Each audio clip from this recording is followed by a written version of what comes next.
Hello, this is video number 3. I will showcase the app's basic functionality.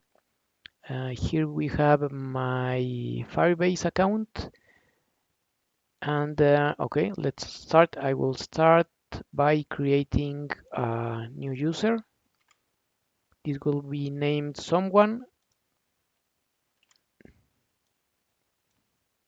something with a password of 111, yeah, 61. It's not going to be an admin. Sign up. Save. Here's the pop-up that the user was created successfully. It has a set timeout. Um, let's see in Firebase, if we refresh, we will see someone created today, May 9th. Yep. Okay, let's continue. All users start with 100. Let's deposit 500. Okay, so it has 600, 1000. Balance updates. Let's withdraw 250. There you go. Here's the logs. Mongo database is saving the information. And let's log out. First, we have context. The user is displayed here and its user level, which is user. Let's log out. We have log out. We go to start. Let's refresh and log in again. It was someone and one. Log in. Someone logged in again. Deposit. Balance is persistent.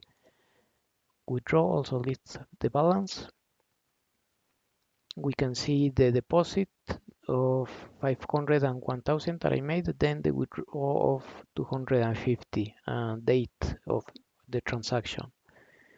I think that's all for the app's basic functionality. Let's log out.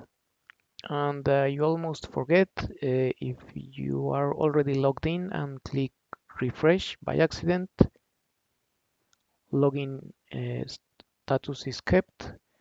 If you are in all data and you refresh, you have to move to another page, withdraw or deposit, then back to all data, and it will load again. Okay, let's continue with deployment. How did you deploy your app? This was the hardest part of all the project, so I will try not to go into all the details. But I created a repo in GitHub, then an app or dyno in Heroku, which I connected to that repo in auto deploy from a main.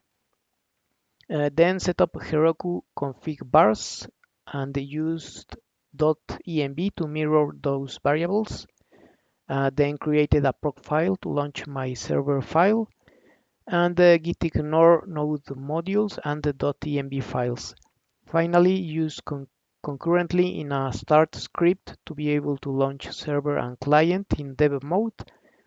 Where is it hosted? It's in Heroku and the database in MongoDB Atlas.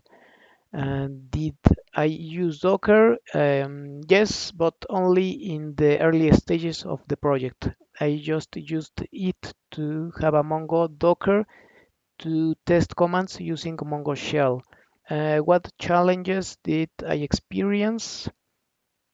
Um, uh, well, challenges were pretty much every step of the deployment process. I wanted to use GitHub Actions, but that proved overkill or too difficult.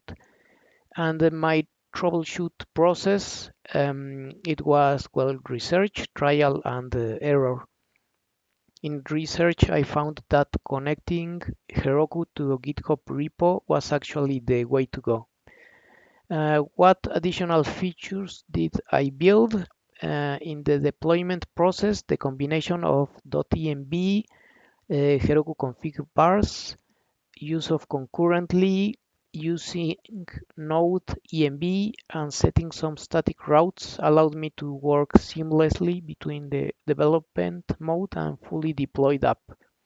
And regarding additional features in the app, as I mentioned, there's an all data page that shows all activity that the app has received.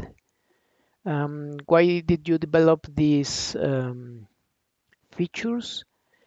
Um, Deployment wise, I wanted an easy transaction between development mode and fully deployed app. And application wise, I wanted to know which operations the grading team performed in my app. That's why I logged everything into the database. What challenges did I encounter? Well, it would be easier to just say that the front end was the only thing that did not prove too challenging. The rest was a slow and painful process. If I started this project today, I think I like my code's structure. What I would have done differently would be the design process. If I started the project today, what additional features would I have built? I would include more authentication methods, and you can see here in my slides a couple more details. So that's all for video 3. Thank you.